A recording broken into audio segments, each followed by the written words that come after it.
Hello friends, welcome back to my channel. हाजिर हुए एक नई लव स्टोरी लेकर। तो चलिए वीडियो को स्टार्ट करते हैं। जैसे ही ली के डैड वहाँ से निकल रहे होते हैं, उन्हें रोंग मिल जाती है।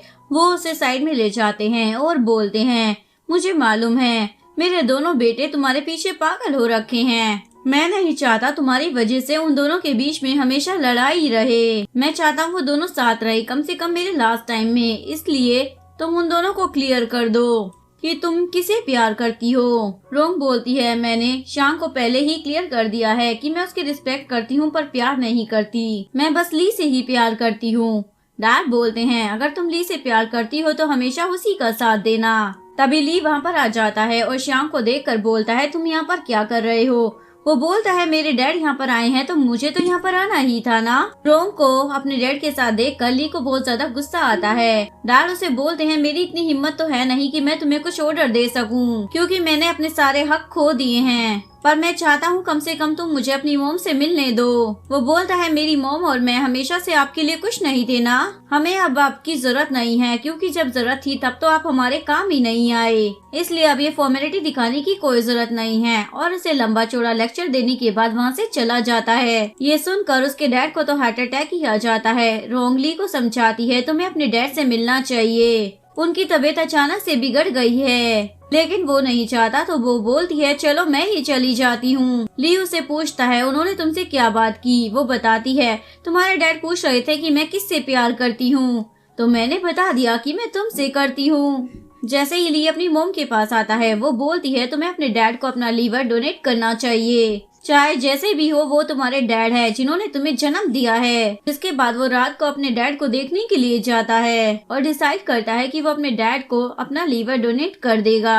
लेकिन सबसे पहले वो रोंग को डिनर पर लेकर आ जाता है और उसे डांस करने के लिए बोलता है, जो कि उसे आता नहीं था। और उसे बताता है, मैं अपने डैड के लिए डोनर बनने के लिए तैयार हूँ। मैं बाद में कोई रिग्रेट्स नहीं रखना चाहता कि मैं उन्हें बचा सकता था पर बचाया नहीं। उसके बाद वो अपनी मोम को भी ये बात बताता है, जो सुनकर वो खुश हो जाती हैं। इसके बाद वो उन्हें लेकर घर आ जाते हैं। इसके बाद शांग उसे थैंक्स बोलने के लिए बुलाता है। शांग बोलता है, क्यों ना हम लोग एक नई शुरुआत करें। लेकिन ली बोलता है, ये सब कुछ मेरे लिए इतना ज्यादा आसान नहीं है। रोंग उसे बोलती है, कोई बात नहीं, सब कुछ धीरे धीरे नॉर्मल हो जाएगा। लेकिन शांग ली की मोम को देखकर उसके गले ही लग जाता है। ये सब देखने के बाद मोम अपने सर्वेंट को बोलती है, पता लगाओ कहीं इस रोंग का उस शांग के साथ कोई चक्कर तो नहीं चल रहा है। आज शांग के प्रोजेक्ट की बिडिंग होने वाली थी। ली अपने असिस्टेंट को बोलकर भेजता है, हमें किसी भी कीमत पर ये प्रोजेक्ट चाहिए, चाहे तुम जितनी मर्जी कीमत लगा दो। यहाँ पर शांग भी आया हुआ होता है। ली को पता चलता है कि उसे प्रोजेक्ट तो मिल गया है, लेकिन शांग के साथ पार्टनरशिप में। वो जियांग से पूछता है, तुमने साइन क्यों किए। जियांग बोलता है, बॉस मैंने सोचा वैसे भी आप उन्हें लीवर डोनेट कर रहे हैं, आप दोनों की बनने लग गई है, तो मैं चाहता हूँ कि आप दोनों भाई और भी ज्यादा करीब आ जाओ। वो बोलता है, मैंने अच्छा किया ना बॉस। वो बोलता है, हाँ अच्छा किया, इसीलिए मैं तुम्हारा ट्रांसफर कर रहा हूँ। अब तुम जिम्बाब्वे में चले जाओ 2 साल के लिए। और इस बेचारे को तो ये भी नहीं पता था आखिरकार ये जिम्बाब्वे है कहाँ पे। इधर लियांग के डैड उसे बोल रहे होते हैं, मुझे पता चला है कि ली श्यांग का सौतेला भाई है। वो बोलती है, अगर है भी तो क्या फर्क पड़ता है। उसके डैड बोलते, नहीं ये हमारे लिए खतरा हो सकता है। मैंने इन दोनों के साथ ही पार्टनरशिप की है, पर ये दोनों ही एक साथ हो गए तो हम तो हार जाएंगे ना, इसलिए तुम श्यांग से पूछना। जिसके बाद वो श्यांग से अलग अलग तरीके से पूछना लग जाती है कि तुम्हारे डैड को लीवर डोनेट किसने किया। वो बोलता है, मुझे इतना डिटेल में कुछ भी पता नहीं है। वो उससे बार बार पूछे जा रही होती है, इसलिए श्यांग उसे भगाने के लिए बोल देता है, आगे का रास्ते तुम खुद ही चली जाओ, क्योंकि मुझे अपने डैड का ख्याल रखने के लिए जाना है। और जैसे ही वो देखता है कि साइड में जियांग की कार है, तो वो उसे उसकी कार में बिठाकर उसे छोड़कर चला जाता है। लियांग को काफी ज्यादा बुरा लगता है और जियांग उसे चिल्लाने लग जाता है, देखा तुमने, फिर से वो तुम्हें छोड़कर चला गया। उसके बाद वो इससे पूछती है, क्या मिस्टर ली मिस्टर श्यांग के बेटे हैं, और उससे उसे पता चल ही जाता है। इसके बाद श्यांग एंडी के पास आता है और उसे बोलता है, ली का ऑपरेशन होने वाला है, तुम्हें उसे देखने के लिए जाना चाहिए। वो बोलती है, तुमने ये बात मुझे क्यों बताई। वो बोलता है, वो मेरे डैड को लीवर दे रहा है, इसलिए मुझे उसके लिए इतना तो करना ही चाहिए ना। इधर रोंग को काफी ज्यादा डर लग रहा होता है, पता नहीं सर्जरी कैसी होगी। तभी उसके डैड वहाँ पर आ जाते हैं और उसे बोलते हैं, रोंग तुमसे बहुत ही ज्यादा प्यार करती है, वो बोलता है आपको हमारे मामले में ज्यादा इंटरफेयर करने की जरूरत नहीं है। वो बोलते हैं मैं बस तुम दोनों भाइयों को एक साथ देखना चाहता हूँ और मैंने आज तक तुम्हें इग्नोर नहीं किया था, बल्कि मुझ में इतनी हिम्मत ही नहीं थी कि मैं तुम्हारा सामना कर सकूं, वरना मैं छुप छुप कर तुम्हें देखा करता था, तुम्हारी भी बहुत ज्यादा केयर करता था। मुझे डर लगता था जब मैं तुम्हारा सामना करूंगा तो पता नहीं तुम मुझे क्या बोलोगे, क्योंकि मैंने तुम्हारी रिस्पॉन्सिबिलिटी नहीं ली थी। ये सब बोलकर उसके डैड जा ही रहे होते हैं, तभी ली उसे डैड कहकर बुलाने लग जाता है, जो सुनकर उसके डैड बहुत ज्यादा खुश हो रहे होते हैं। वो बोलता है मैं ये वर्ड आज बोलकर देखना चाहता था, जो मुझे अभी तक काफी ज्यादा अजीब लगता था। जब भी मैं आपके और मोम के बारे में सोचता था तब मुझे लगता था कि प्यार नाम की चीज इस दुनिया में होती ही नहीं है, पर रोम के आने के बाद मुझे पता चला प्यार भी होता है। वो बोलते हैं मैंने तुम्हें बहुत ही ज्यादा दुख दिए हैं, इसलिए अब मैं तुम्हारा लीवर डोनेशन नहीं लेना चाहता हूँ, मैं ऐसे ही मर जाना चाहता हूँ और यही मेरी सजा है। लेकिन ली बोलता है आप ऐसे नहीं मर सकते, जिसके बाद ऑपरेशन हो जाता है जो कि अच्छे तरीके से होता है। रोम को तो काफी ज्यादा प्राउड फील हो रहा होता है कि उसके पति ने इतना अच्छा काम किया। ऑपरेशन के बाद शांग के तो तेवर ही बदल जाते हैं। वो ली की मोम को बोलता है आप अभी तक यहीं पर हैं, यहाँ से जा क्यों नहीं रही हैं? वो बोलती है ये क्या तरीका है बोलने का। शांग बोलता है मैं तुम्हारे बेटे से सब कुछ छीन लूंगा, तुम बस देखती रहना, क्योंकि मुझे तुमसे बदला लेना है, क्योंकि तुमने ही मेरी मोम को मारा था, जो कि मैं कभी भूल नहीं पाऊंगा। एंडी उससे मिलने के लिए आती है, जो कि उसे फोरहेड पर किस करती है। वो उससे पूछता है तुम्हारी मूवी वगैरह कैसी चल रही हैं? ये दोनों एकदम से गिरा हुआ सामान उठाने लग जाते हैं, जो देखकर रोम को तो गलतफहमी हो जाती है। ऊपर से एंडी भी उसे बोल कर जाती है कि तुम अपना ख्याल रखना। रोम को तो काफी ज्यादा जेलसी हो रही होती है। वो बोलती है मैं थोंग को अम्यूजमेंट पार्क में लेकर जा रही हूँ, लेकिन उसके घर पर आने से पहले ही शांग उनके घर पर आकर बोलता है थोंग ने मुझे कॉल कर बोला है कि मैं उसे लेकर अम्यूजमेंट पार्क जाऊं। सर्वेंट को ये बात काफी ज्यादा अजीब लगती है और जिसके बाद रोम को भी उनके साथ जाना पड़ता है। सर्वेंट ली की मोम को कॉल कर ये बात बता देता है और यहाँ पर अम्यूजमेंट पार्क में कोई उन लोगों की फोटो क्लिक कर रहा होता है, जो कि खुद शांग ही करवा रहा होता है। अम्यूजमेंट पार्क के बाद ये इन दोनों को अपने घर लेकर आ जाता है, जहाँ पर वो रोम को कॉफी पीने के लिए देता है, लेकिन कॉफी पीने के बाद वो वहीं पर बेहोश हो जाती है। थोंग उसे उठाने की कोशिश करता है, लेकिन शांग बोलता है तुम्हारी मोम सो गई है, इसलिए तुम्हें उसे डिस्टर्ब नहीं करना चाहिए और तुम्हें मैं तुम्हारी ग्रैंडमा के घर पर छोड़ आता हूँ। अगर तुम घर पर नहीं गए तो तुम्हारी ग्रैंडमा बहुत ज्यादा गुस्सा होगी। ये ऐसे घर पर छोड़ देता है। सर्वेंट उससे पूछता है रोम कहाँ पर है? वो बताता है वो मेरे घर पर ही है, वो काफी ज्यादा थक चुकी है, इसलिए वहीं पर रहेगी। ली रोम को काफी ज्यादा कॉल करता है, लेकिन वो तो इस हालत में होती ही नहीं कि वो उसकी कॉल को रिसीव कर पाए। और यहाँ पर शांग घर आने के बाद कपड़े उतारना स्टार्ट कर देता है, क्योंकि वो फोटोग्राफर को भी तो दिखाना चाहता था कि वो रोम के साथ यहाँ पर क्या कर रहा है। वो ये सब कुछ इसलिए कर रहा था शायद इन सब के बाद रोम उसके पास आ जाएगी, पर उसे क्या मालूम था इसने तो ली से शादी भी कर ली है। वो बोलता है काश ये सब कुछ सोते वक्त मुझे तुम्हारे साथ ना करना पड़ता, और वो उसके साथ शुरू हो जाता है। टोंग के पास फिर से ली का कॉल आ जाता है, लेकिन इस बार वो फोन ही स्विच ऑफ कर देता है। इसके बाद ली घर पर कॉल करता है। थोंग फोन उठाता है। ली उससे पूछता है तुम्हारी मोम कहाँ पर है? थोंग बताता है मोम तो शांग अंकल के घर पर ही सो गई थी, मैंने उन्हें उठाया पर वो उठी नहीं, जिसके बाद अंकल ने मुझे घर पर छोड़ दिया। सुबह उठते ही रोंग तो शॉक हो जाती है, मैं शांग के घर पर कैसे सो सकती हूँ? वो जैसे ही अपना फोन चेक करती है तो उसे समझ नहीं आता कि उसका फोन स्विच ऑफ कैसे था। शांग भी वहाँ पर आ जाता है, लेकिन रोंग को तो लग रहा था कि जैसे कुछ हुआ ही नहीं, वो बस वहाँ पर सो गई थी। वो उससे पूछती है तुम कहाँ पर है? वो बोलता है अरे तुम्हें ऐसा क्यों लगता है कि मैं अपने ही भतीजे को हर्ट करूँगा?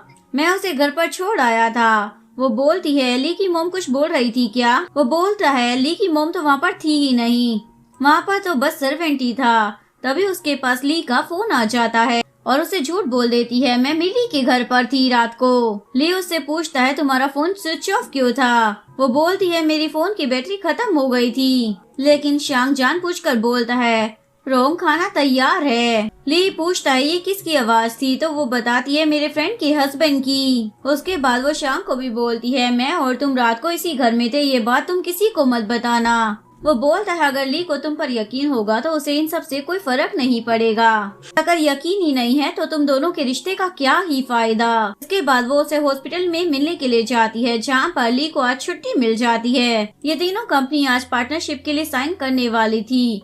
इन दोनों ने तो साइन कर दिया था, लेकिन जैसे ही श्याम की बारी आती है वो मना कर देता है। मुझे ये डील कोई प्रॉफिट वाली नहीं लग रही है। वो बोलते हैं ऐसे तो हमारा बहुत ही ज्यादा लॉस हो जाएगा। ये कॉन्ट्रैक्ट तो मैं तुम्हें देने वाला भी नहीं था, पर ये सोचकर कि तुम्हारे डैड मेरे अच्छे फ्रेंड है और तुम लियांग के अच्छे दोस्त हो, ये सोचकर भी ये कॉन्ट्रैक्ट मैंने तुम्हें दे दिया। लेकिन वो बोलता है आपको इस बारे में सोचना चाहिए था। बिजनेस के मामलों को हमें फैमिली मैटर से अलग रखना चाहिए। मिस्टर लियांग उसे बोलते हैं भले ही तुमने हमारा नुकसान कर दिया हो, पर इसकी तुम्हें भारी कीमत चुकानी पड़ेगी। लेकिन श्याम के अंकल कैसे भी कर उन्हें समझा लेते हैं। वो बोलते हैं ठीक है, मैं तुम्हें 10 दिन का टाइम देता हूँ सोचने के लिए। ये सारी बातें असिस्टेंट जियांग ली को भी बता देता है। पता नहीं उसके दिमाग में क्या चल रहा है। बोलता है मेरी मीटिंग श्याम के साथ फिक्स कराओ। रोंग उसे डिनर के लिए बुलाती है, लेकिन ली बोलता है आज मैं बहुत ही ज्यादा बिजी हूँ क्योंकि मेरी बहुत सारी मीटिंग्स हैं। जियांग बोलता है बॉस आज तो आपकी कोई भी मीटिंग नहीं है, आप दोनों के बीच में कुछ चल रहा है क्या? वो बोलता है शायद तुम्हें जिम्बाब्वे पर जल्द से जल्द भेजना पड़ेगा। इधर लियांग के डैड घर पर आकर उसे गुस्से से बोलने लग जाते हैं आज के बाद तुम्हें लियांग से मिलने की कोई जरूरत नहीं है। हमने उस पर कितना ज्यादा भरोसा कर उसे वो कॉन्ट्रैक्ट दिया था, लेकिन उसने एंड टाइम पर मना कर दिया, जिस वजह से हमारा बहुत ही ज्यादा नुकसान हो जाएगा। जिसके बाद लियांग उससे मिलने के लिए आती है और उसे पूछती है तुम मेरे डैड के साथ ऐसा क्यों कर रहे हो? मुझे लगा उस कॉन्ट्रैक्ट के बाद हम दोनों के रिलेशन अच्छा हो जाएगा, मेरे डैड तुमसे इम्प्रेस हो जाएंगे, पर तुमने एक बार भी हमारे फ्यूचर के बारे में नहीं सोचा। श्याम बोलता मुझे क्या फ्यूचर का सोचना था, हम दोनों सिर्फ फ्रेंड्स हैं, इससे ज्यादा कुछ नहीं हो सकते। लियांग को काफी ज्यादा गुस्सा आता है, तुमने सिर्फ मेरा इस्तेमाल किया है, इसलिए वो उसे चाटा धर देती है और उसके बाद वो उसे किस भी करती है ये बताने के लिए कि वो सिर्फ फ्रेंड्स नहीं हैं। लेकिन श्यांग उसे बोलता है तुम चीजों को और भी ज्यादा कॉम्प्लिकेट मत करो, मैं तुम्हें बिल्कुल भी लाइक नहीं करता हूँ। वो बोलती है मुझे कितनों ने कहा कि तुम मुझे यूज कर रही हो, पर मैंने उनकी बात नहीं मानी, लेकिन आज मुझे अच्छी तरीके से पता चल गया है। ये बोलकर वो तो वहाँ से चली जाती है, लेकिन अपना फोन वहीं पर भूल जाती है। तभी जियांग उस पर कॉल करता है और वो बोलता है क्या तुमने फिर से आज लियांग को हर्ट कर दिया? श्यांग बोलता है अगर तुम्हें उसकी इतनी ज्यादा चिंता हो रही है तो जाकर उसकी बॉयफ्रेंड बन जाओ ना, पर मेरा दिमाग खराब करने की या मुझे लेक्चर देने की कोई जरूरत नहीं है। जियांग को पता था लियांग उसे पक्का बार में ही मिलेगी, जो कि उसे मिल भी जाती है। वो उसके गले रखकर रोने लग जाती है। श्याम ना बहुत ही ज्यादा बुरा है। जियांग उसे समझाता है तुम्हें एक ही लड़के पर ध्यान देने की क्या जरूरत है, तुम्हारे आसपास और भी लड़के हैं। लियांग बोलती है अच्छा तो तुम्हारा मेरे ऊपर क्रश है ना? जियांग भी हाँ बोल देता है। लियांग बोलती है हाँ मुझे मूव ऑन करना ही पड़ेगा। जियांग जैसे ही उसे घर पर ड्रॉप करता है तो वो उसे किस कर जाती है थैंक यू। ली जैसे ही रात को घर पर आता है तो रोंग उसे किस करने वाली होती है, लेकिन ली उसे करने ही नहीं देता क्योंकि उसके बेटे ने उसे पहले ही बताया था कि उस रात वो श्याम के घर पर थी, पर रोंग ने उसे झूठ बोला था कि वो अपनी फ्रेंड के घर पर है। रोंग उससे पूछने लग जाती है कुछ हुआ है क्या? वो उसे बोलता है कोई ऐसी चीज है क्या जो तुम मुझे बताना चाहती हो, लेकिन वो मना कर देती है। इसके बाद ली जब श्याम से मिलता है तो श्याम उसे बताता है मैंने तुम्हें लॉस देने के लिए ही उस कॉन्ट्रैक्ट से अपने कदम पीछे हटाए हैं। ली बोलता है तुम चाहते क्या हो? वो बोलता है 5 साल पहले तुमने हमारा जो प्रोजेक्ट छीन लिया था, एक तो वो और साथ ही कुछ टाइम पहले जो तुमने हमारे होटल पर कब्जा किया वो भी, और रोंग को भी, ये सब कुछ मैं तुमसे छीन लूंगा। उसके बाद ली बैठकर पी रहा होता है कि रोंग ने उससे झूठ क्यों बोला। तभी एंडी उससे मिलने के लिए आती है और बताती है तुमने ब्रेकअप के टाइम पर जो मेरे लिए इन्वेस्टमेंट की थी उसको मैंने बेच दिया है, क्योंकि मैं नहीं चाहती मेरा जो भी नया बॉयफ्रेंड बने उसे इस बारे में कुछ भी पता चले। लेकिन ली को लगता है शायद एंडी की फाइनेंशियल कंडीशन अच्छी नहीं चल रही है, इसलिए उसे ये सब बेचना पड़ा।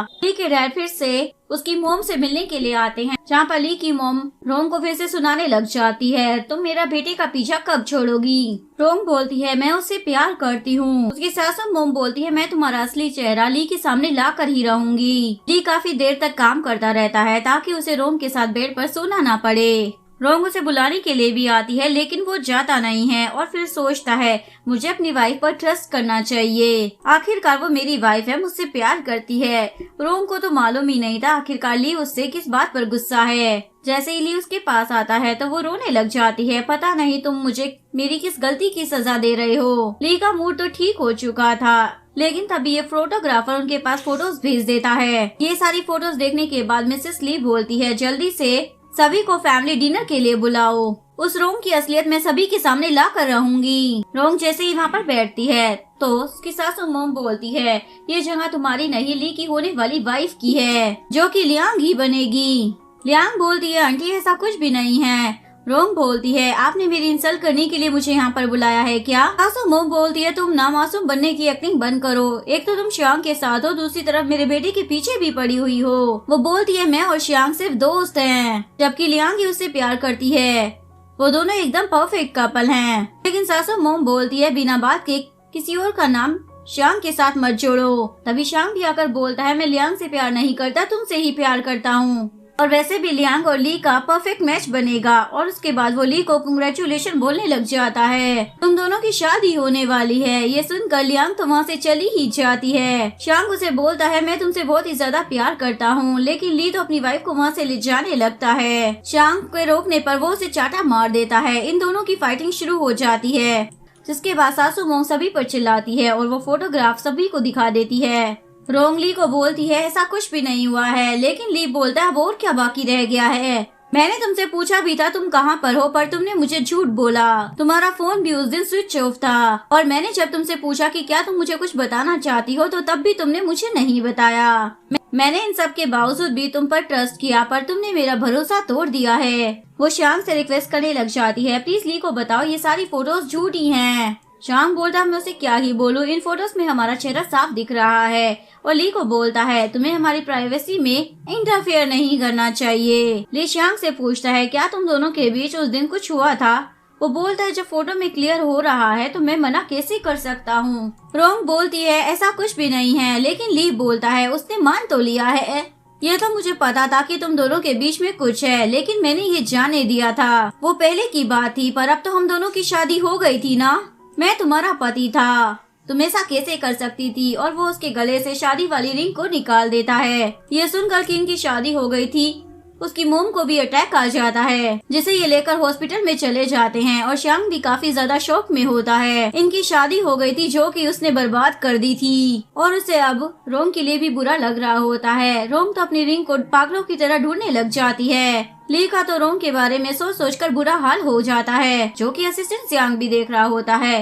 रोंग उससे मिलना चाहती थी, लेकिन जियांग बोलता है, चली जाओ यहाँ से, देखो जरा उसका क्या हाल हो गया है, ऐसा कभी नहीं हुआ था। ली के डैड उसे समझाने लग जाते हैं, मुझे लगता है रोंग सच बोल रही है कि वो तुमसे ही प्यार करती है। रोंग उसे काफी ज्यादा कॉल करती है, लेकिन वो रिसीव ही नहीं करता। और इधर श्यांग तो मस्त पार्टी कर रहा होता है, लेकिन उसके मन में यही बात चल रही होती है कि रोंग की तो ली के साथ शादी हो चुकी है, और वो ली से सच में ही बहुत ज्यादा प्यार करती है, लेकिन इसने सब कुछ तहस नहस कर दिया। इधर लियांग श्यांग से मिलती है और बोलती है, मेरा ऐसा मन कर रहा है कि मैं श्यांग का मुंह तोड़ दूं। वो बोलता है, चलो फिर उसका मुंह तोड़ने चलते हैं। जिसके बाद वो श्यांग को आकर एक चाटा लगा देता है, जिसके बाद लियांग तो उसे वहाँ से लेकर चली जाती है, लेकिन श्यांग पर तो इन सब चीजों का कोई असर ही नहीं होता। रोंग ली की कंपनी के बाहर उसका वेट कर रही होती है, लेकिन जैसे ही ली आता है तो वो उससे बात ही नहीं करता, सीधा अपनी कार अंदर ले जाता है। रोंग अपनी फ्रेंड को बताती है, मैं कितनी ज्यादा बेवकूफ हूँ ना, मैं उन दोनों भाइयों को एक करना चाहती थी, पर मुझे क्या मालूम था श्यांग मेरा ही इस्तेमाल करेगा, ली से अपना बदला लेने के लिए। उसने सिर्फ ली के साथ इसलिए बनाई थी ताकि वो अपने डैड को लीवर दिलवा सके, और उसका रो रो कर बुरा हाल हो जाता है। दूसरी तरफ थोंग का भी यही हाल होता है, वो अपनी मोम के पास जाना चाहता था, ऊपर से वो खाना भी नहीं खाता। तभी सर्वेंट बोलती है, अगर तुम खाना खाओगे तो हम तुम्हें तुम्हारी मोम से मिलवाएंगे। जिसके बाद वो खाना खा लेता है। जियांग ली को समझाता है, कम से कम एक बार तुम इसे इसकी मोम से तो मिलवा दो, तुम्हारी मोम तो ऑलरेडी हॉस्पिटल में है ही, ये भी हॉस्पिटल में ही पहुंच जाएगा। ली बोलता है, ठीक है लास्ट टाइम पर, इसके बाद उसे बता देना वो दोबारा यहाँ पर नहीं आनी चाहिए। इधर श्यांग के डैड उसे बोल रहे होते हैं, तुम्हें अच्छे से पता था कि रोंग ली को प्यार करती है, तो तुमने उसके साथ रिलेशन क्यों बनाया? वो बोलता है, डैड आप भी तो एक टाइम पर 2 लड़कियों से प्यार करते थे, और बोलता है, मैं वापस अमेरिका जा रहा हूँ। इधर जियांग रोंग को उसके बेटे से मिलवाने के लिए लेकर आता है, लेकिन साथ ही उसे बताता है ये तुम मुझसे आखिरी बार मिल रही हो। ये सुनते ही उसकी तबीयत बिगड़ जाती है और वोमिट करना शुरू कर देती है। रोंग अपने बेटे के साथ आकर खेलना स्टार्ट कर देती है और ली चुपचाप अपने रूम में बैठा होता है। जिसके बाद वो अपने बेटे को एक स्टोरी बताती है, मैं और तुम्हारे डैड टॉम एंड जेरी वाला गेम खेलेंगे। जैसे कि तुम्हारे डैड अभी बाहर है, पर उनके आने से पहले मुझे जाना होगा क्योंकि वो टॉम है, और अगर तुम्हें जेरी मिल गई यानी कि मैं, तो वो तो मुझे खा जाएंगे ना। और बोलती है चलो अभी के लिए हम हाइड एंड सीक खेलते हैं, और उसे 10 तक काउंट करने के लिए बोलती है और वहाँ से चली जाती है। उसे जाते हुए ली भी देख रहा होता है। जिसके बाद वो शांग के पास जाती है और उसे पूछती है तुमने मेरे साथ ऐसा क्यों किया। शांग बोलता है मुझे माफ करना। वो बोलती है चलो ली को जाके एक्सप्लेन करो कि हम दोनों के बीच में कुछ भी नहीं हुआ, लेकिन वो ली को कोई भी एक्सप्लेनेशन नहीं देना चाहता था। रोंग तो उसे रिक्वेस्ट करते हुए वहीं पर बेहोश हो जाती है। जैसे ही शांग उसे हॉस्पिटल लेकर जाता है तो उसे पता चलता है रोंग प्रेग्नेंट है, वो भी 2 महीने से। होश आने पर वो वहाँ से जा रही होती है, तभी शांग उसे रोकता है। जब वो नहीं रुकती तो वो उसे बता देता है कि तुम प्रेग्नेंट हो। ये बात सुनकर वो बहुत ज्यादा खुश होती है और ली को बताने के लिए आती है, जहाँ पर उसके बॉडीगार्ड्स उसे रोक रहे होते हैं, लेकिन वो बता देती है कि मैं प्रेग्नेंट हूँ। ली बोलता है क्या तुम मेरे सामने शो ऑफ करने आई हो कि तुम दोनों ने बहुत ही अच्छे से काम किया कि तुम प्रेग्नेंट ही हो गई। रोंग बोलती है ये तुम्हारा ही बच्चा है, लेकिन शांग बोलता है मुझे तुमसे डिवोर्स चाहिए। एक प्रेस कॉन्फ्रेंस के दौरान मीडिया वाले उससे पूछने लग जाते हैं, हमने सुना है आप और शांग एक ही लड़की के ऊपर लड़ाई कर रहे हैं, लेकिन ये बोलता है बंदों को लड़कियों के लिए नहीं बल्कि सक्सेस के लिए लड़ना चाहिए। इधर रोंग का काफी ज्यादा बुरा हाल होता है। उसकी फ्रेंड उसे समझाती है तुम्हें अबॉर्शन करा लेना चाहिए। इधर लियांग अब्रॉड जाने का डिसाइड करती है क्योंकि शांग ने उसे छोड़ दिया था, पर उसके डैड बोलते हैं अगर तुम चली जाओगी तो हमारी कंपनी कौन संभालेगा। वो नहीं मानती तो उसके डैड उसे रूम में बंद कर देते हैं, लेकिन रात में वो अपने कमरे से बाहर निकलकर भागने का डिसाइड करती है। लेकिन तभी वो अपने डैड की बातें सुनती है। जो प्रोजेक्ट वो शांग के साथ करने वाले थे उस जगह को गवर्नमेंट अपने हिस्से में लेने वाली है, जिससे इन्हें बिल्कुल भी प्रॉफिट नहीं होगा। जिसके बाद मिस्टर लियांग डिसाइड करते हैं कि उस प्रोजेक्ट पर हम पैसे नहीं लगाएंगे और शांग को ली से ही सारी इन्वेस्टमेंट कराएंगे, और उसके बाद उन दोनों को ही घाटा हो जाएगा। वो ये बात बताने के लिए शांग के घर पर जाती है, लेकिन शांग तो दरवाजा ही नहीं खोलता। इसके बाद वो रोंग के पास जाती है और उसे बोलती है तुम शांग या ली को ये बात बता देना। वो बोलती है मेरा शांग से कोई लेना देना नहीं है। लियांग बोलती है तुम्हारी मर्जी है कि तुम बताओ या ना बताओ। जिसके बाद वो ली को बताने के लिए बात जा रही होती है। उसकी फ्रेंड उसे मना भी कर रही होती है, जब उसने तुम्हें छोड़ दिया है तो तुम उनकी इतनी ज्यादा चिंता क्यों कर रही हो, लेकिन वो नहीं मानती। वहाँ पर पहुँचने के बाद उसे ली तो नहीं मिलता, लेकिन उसका असिस्टेंट मिल जाता है। वो बोलती है मुझे ली को बताना है कि वो इस प्रोजेक्ट में पैसे ना लगाए, लेकिन असिस्टेंट उसकी बातों पर विश्वास नहीं करता। वो बोलता है तुम्हारी शांग के साथ मिलकर ये कोई नई ट्रिक है क्या। जिसके बाद वो ली का भारी वेट करना शुरू कर देती है। ली भी ये देख रहा होता है और उसे उसकी चिंता भी हो रही थी, इसलिए वो वहाँ से चला जाता है ताकि रोंग बारिश में खड़े होकर उसका वेट ना करे। इधर ली की मोम को भी होश आ जाता है। वो उसे बोलती है तुम उस लड़की से डिवोर्स ले लो, तुम्हें हम दोनों में से बस एक को ही चूज करना होगा। इधर रोंग को बारिश की वजह से तेज फीवर हो जाता है। उसकी फ्रेंड बोलती है देखा मुझे बोल कर गई थी ये हर्ट नहीं होगी, और देखो जरा क्या हालत हो गई है इसकी। इधर शांग रोंग से मिलने के लिए आता है, लेकिन तभी उसे असिस्टेंट मिल जाता है।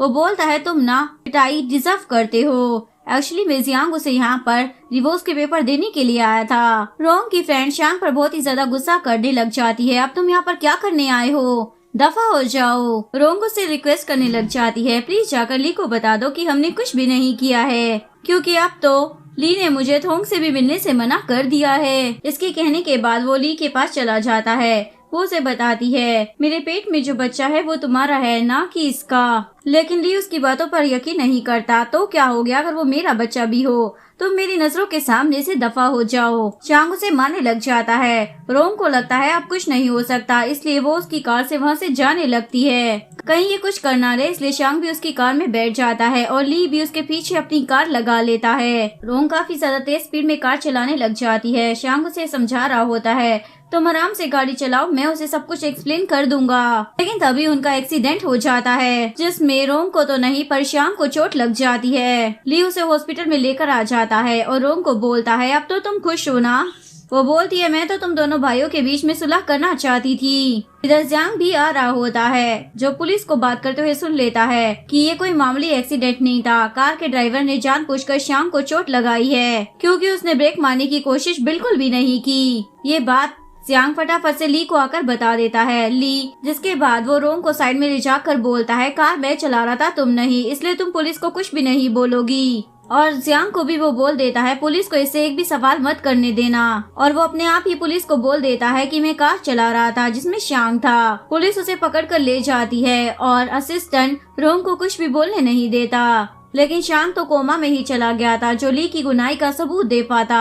इधर डैड बहुत ही ज्यादा दुखी हो रहे होते हैं कि उनका एक बेटा हॉस्पिटल में है और दूसरा जेल में है। मॉम बोलती है ली का दिमाग खराब हो गया है जो रोंग की साइड लेकर उसका इंजाम अपने सर पर ले रहा है। ये ली के लिए एक वकील का भी अरेंजमेंट कराती है। वकील बोलता है आप बस ये बोल देना कि आप कार नहीं चला रहे थे, जिसके बाद आप पूरा केस खुद ही जीत जाओगे। लेकिन वो बोलता है कार मैं चला रहा था। वकील ली की मोम को कॉल कर बताता है मैं आपके बेटे का केस नहीं लूंगा। एक तो वो मेरी बात मानने के लिए तैयार नहीं है और ऊपर से उसका असिस्टेंट मेरी बहुत ही ज्यादा पिटाई कर रहा है। और पिटाई इसकी इसलिए हो रही थी क्योंकि ये ली का केस लड़ने से मना कर रहा था। जिसके बाद जियांग जिस भी वकील के पास जाता है सभी मना कर देते हैं कि ये केस जीतना बहुत ही ज्यादा मुश्किल है। इसके बाद ली की मोम श्यांग के पास पहुँचती है और उसे बोलती है अब तो मेरे बेटे का कितना कुछ बुकाड़ोगे, अब तुम मेरे बेटे से और क्या छीनोगे। बचपन में उसे उसके डैड छीन लिए और अब तुम्हारी वजह से रोंग ने मेरे बेटे को इतना ज्यादा हर्ट किया और अब वो जेल में है। मैंने तुम्हारी मोम को मारा था ना,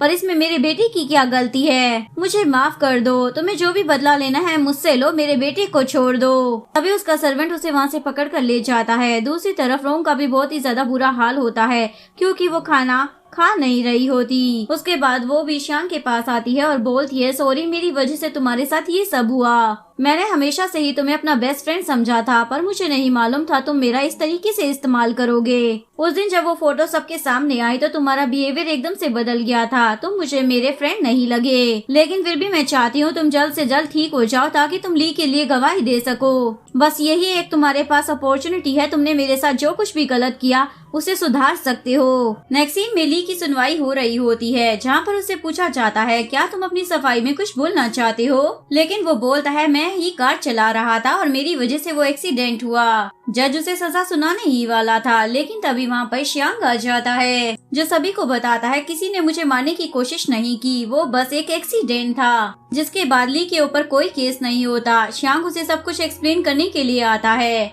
ली बोलता है मुझे तुमसे कोई बात नहीं करनी है, भले ही तुमने यहाँ पर आकर मुझे सजा से बचा लिया हो पर इसका ये मतलब नहीं है कि मैं तुम्हें माफ कर दूंगा। रोंग को भी पता चल जाता है कि ली बच चुका है। इसके बाद वो ये शहर छोड़कर चली जाती है। जिसके बाद श्यांग ली से मिलने के लिए उसके घर पहुँच जाता है और उसे बोलता है होश तो मुझे बहुत पहले ही आ गया था, लेकिन मेरी हिम्मत नहीं हो पा रही थी कि मैं खुद को फेस कैसे करूँगा, इसलिए मैं कोमा में पड़े रहने की एक्टिंग कर रहा था। लेकिन रोंग ने जो अपना लंबा चौड़ा लेक्चर मुझे दिया उसकी वजह से मेरी आंखें ही खुल गई। यही एक अपॉर्चुनिटी है जिससे मैं अपने गुनाहों का पछतावा कर सकता हूँ। और उसे बता देता है रोंग की कोई भी गलती नहीं है, ये सब कुछ मैंने ही प्लान किया था तुमसे बदला लेने के लिए। मैंने उसे ड्रग दे दिया था, उसके बाद फोटो खिंचवाई थी, लेकिन हम दोनों के बीच में कुछ भी नहीं हुआ है। मैंने सिर्फ फोटो के लिए ऐसा किया था क्योंकि मैं ये बात बर्दाश्त नहीं कर पा रहा था कि उसने तुम्हें चूज क्यों किया। लेकिन मुझे तुम दोनों की शादी के बारे में नहीं मालूम था और न ही ये मालूम था कि तुम रोंग का ब्लेम अपने ऊपर ले लोगे। इससे मुझे ये तो पता चल ही गया है कि तुम मुझसे ज्यादा प्यार करते हो। इवन आज उसे वो अपना भाई भी बुला रहा होता है। मॉर्निंग होते ही ली रोंग को लेने के लिए जाता है, लेकिन वहाँ पर उसकी फ्रेंड उसे बताती है वो तो यहाँ से सब कुछ छोड़कर जा चुकी है। तुमने उसके साथ बहुत ही ज्यादा गलत किया, वो मेरे लिए लेटर छोड़कर गई है कि तुम अपना ख्याल रखो। इधर श्यांग ली की मोम को सॉरी बोलता है, मैंने ली को अपना भाई मान लिया है। वो बोलती है अच्छा हुआ, वरना उस रोंग की वजह से तुम दोनों के बीच में हमेशा लड़ाई ही रहती थी। लेकिन वो बोलता है वो ऐसी नहीं थी, उसने तो हर कोशिश की हम दोनों भाइयों को मिलाने के लिए, लेकिन इस चक्कर में उसके साथ ही गलत हो गया। वो बहुत ही ज्यादा अच्छी लड़की है। जिसके बाद ली की मोम को भी अकल आ जाती है कि उसने रोंग के साथ बहुत ज्यादा गलत किया है। इधर ली की कंपनी को लॉस हो जाता है क्योंकि रोंग जिस बात के लिए उन्हें वॉर्न करने आई थी उनके साथ वैसा ही हो जाता है। लेकिन श्यांग को इससे कोई भी लॉस नहीं हुआ था क्योंकि उसने उस कॉन्ट्रैक्ट पर साइन नहीं किया था। इस लॉस को रिकवर करने के लिए ली डिसाइड करता है वो जगह तो हमने खरीदी ली है तो क्यों ना हम वहाँ पर चैरिटी के लिए हॉस्पिटल खोल ले। लेकिन अब इनकी कंपनी के पास फंड भी नहीं थे। इनकी कंपनी की हालत इतनी ज्यादा बुरी हो चुकी थी कि इन्हें कहीं से लोन भी नहीं मिल रहा था। इसके बाद शांग उसे बोलता है मैं तुम्हें लोन दे सकता हूँ। ली बोलता है ये सब कुछ मैं अपने आप देख लूंगा, बस तुम रोंग को मेरे लिए ढूंढ कर ले आओ। इधर ली की कंपनी ने जिन लोगों से पहले से लोन ले रखा था वो भी अपना लोन मांगने के लिए आ जाते हैं, लेकिन तभी उसके डैड वहाँ पर आ जाते हैं और बोलते हैं ये सारा लोन मैं चुका दूंगा। और वो ली के लिए और लोन लेने के लिए अपनी कंपनी की सारी एसेट्स को गिरवी रख देते हैं।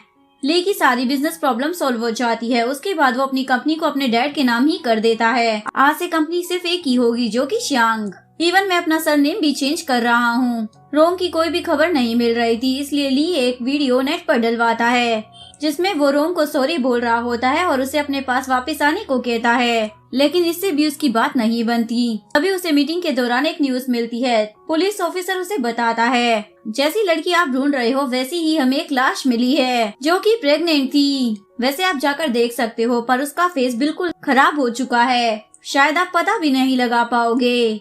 अगर आपको पता नहीं लगा तो उसके बाद हम डीएनए टेस्ट करवा लेंगे। ली भगवान से दुआ करता है काश ये लड़की वो ना हो, लेकिन उसे कुछ पता ही नहीं चल पाता।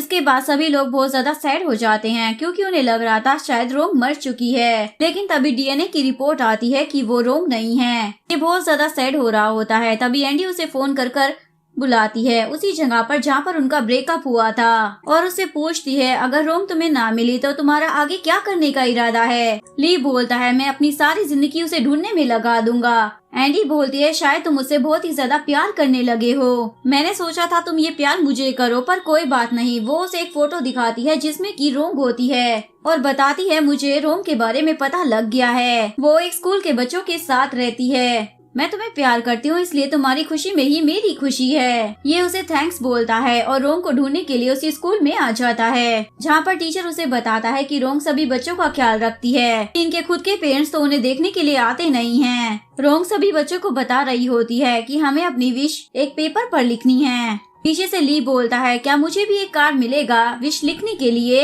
रोंग बोलती है अब तुम यहाँ पर क्या लेने के लिए आए हो। वो बोलता है मैं तुम्हें लेने के लिए आया हूँ। वो बोलती है लेकिन अब मुझे तुम्हारे कोई लेना देना नहीं है, जाओ यहाँ से। रात को वो उन विशेष को देखने के लिए आती है जहाँ पर वो सबसे पहले ली की ही विश को देखती है। इसमें लिखा हुआ होता है प्लीज रोंग तुम मेरे पास वापिस आ जाओ। तभी ली आकर बोलता है इत्तेफाक से देखो तुमने सबसे पहले मेरी ही विश पढ़ी, इसका मतलब भगवान भी तुम्हें मुझसे मिलवाना चाहता है। रोंग उसे बोलती है मैं कोई चीज नहीं हूँ जिसे तुम जब चाहो फेंक दो और जब चाहो वापस ले लो। तुम्हारे लिए मेरा सारा प्यार खत्म हो चुका है। वो बोलता है तुम बच्चों को बता रही थी कि हमें तारों से विश करनी चाहिए, अगर तारा टूट गया तो तुम मेरे पास वापस आ जाना। ये विश करता है और तभी स्टार भी टूट जाता है, लेकिन वो देखता है रोंग तो वहाँ पर है ही नहीं। नेक्स्ट डे रोंग इस शहर को भी चुपचाप छोड़कर जा रही होती है, लेकिन तभी ली भी उसके पास भागा हुआ आने लग जाता है। उसका पीछा करते करते जब उसका एक्सीडेंट हो जाता है तब जाकर रोंग बस को रुकवाती है, जिसके बाद ये दोनों फिर से एक हो ही जाते हैं। जिसके बाद ली उसे घर वापस लेकर आ जाता है। अब की बार ली की मोम भी उसे बहू के रूप में एक्सेप्ट कर लेती है और अपने बेटे को बताती है देखो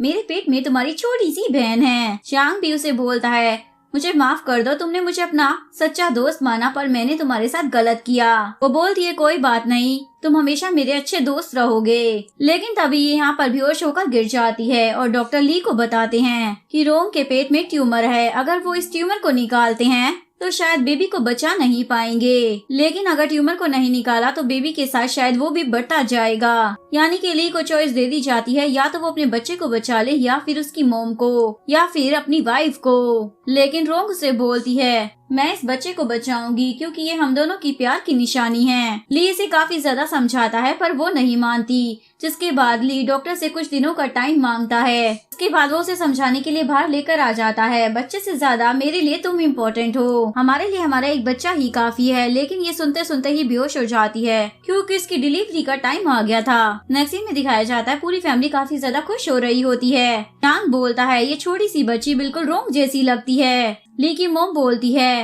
रोंग ने हमारे लिए कितना कुछ अच्छा किया। ली बोलता है अगर आप उसे थैंक्स बोलना चाहती हो तो डायरेक्टली बोल दो ना। तभी वहाँ पर रोंग आ जाती है जो कि शॉपिंग करने के लिए गई थी, यानी कि वो मरी नहीं थी। एक्चुअली में उसकी टाइम से पहले डिलीवरी हो गई थी, इसलिए डिलीवरी होने के बाद उन्होंने ट्यूमर को भी निकाल दिया था। लियांग को असिस्टेंट जियांग मिल जाता है और श्यांग तो अकेला ही रह जाता है और यहीं पर इस कहानी का डी एंड हो जाता है।